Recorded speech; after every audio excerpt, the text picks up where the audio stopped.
sa'yo na hindi makahalik ngayon dahil may singaw. Ha! Buti nga!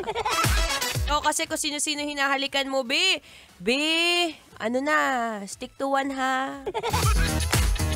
Mahirap yan kung kani-kanino mo dinadampi yung labi mo. O, tingnan mo ngayon, nahirapan ka magsalita. Anyway, nagbabalik po ang inyong kadaldalan, daldalerang atleta DJ Mara Tony. At kanina nga, pinag-uusapan natin tong singaw ko sa bibig na not one, not two, but three. Na talaga namang napakasakit. Alam niyo po, itong singaw ko ay nakagat ko yung bibig ko. 3 beses ko rin nakagat. Ang sarap kasi nung kinakain ko that time.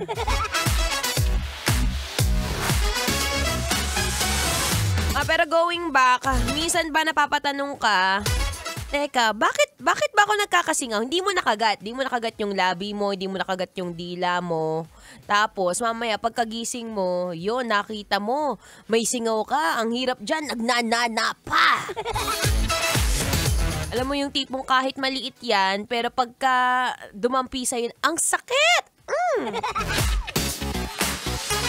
Pero sabi nga kasi, kapag may mga singaw ka, una sa lahat, baka may bakterya ang bibig.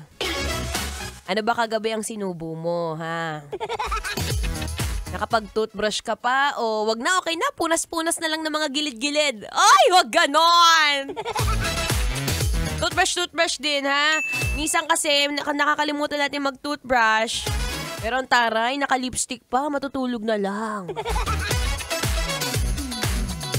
Pero since dahil mahal ka nga ni Mara Tony, na lagi kang inaalagaan, ikaw lang dyan eh. Bigyan ka na ng ilang tips and tricks kung paano mo nga ba maiiwasan yung singaw. Oo, maliit na bagay, pero habang tumatagal, alam mo yung imbis na ang sarap sana kumain ng longganisa yung vegan longganisa. Tapos isasawsaw mo sa maanghang na suka. Pero ngayon, hindi mo magawa kasi nga may singaw ka. Lintik na singaw. Pero tip number 1, sige, pahapayawan natin ng mga ilang tips yan. Tip number 1, gumamit ka ng soft bristle toothbrush. May nabibili niyan sa Nobo o kaya dyan sa DB Mart. Bumili ka ng tig 15 pesos. Pwede na yan. O kaya yung pinuntahan mong hotel, yung kulay red. So clean, so good. O, di ba may libreng toothbrush doon? Gamitin mo yan, be. Sayang.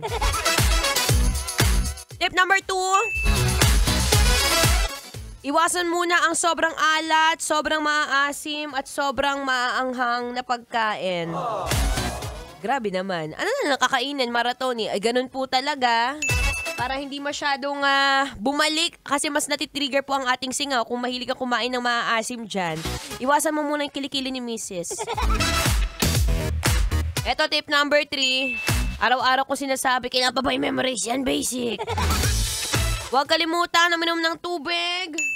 Tanggalin ang lahat ng mga dumi-dumi sa bibig. Ayan, tignan mo may kulay white pa sa bibig mo. Burahin mo muna.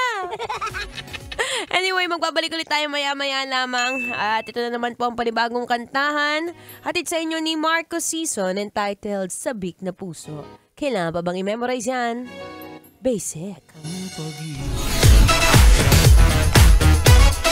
Metro's number 1. Metro's number 1. Love Radio.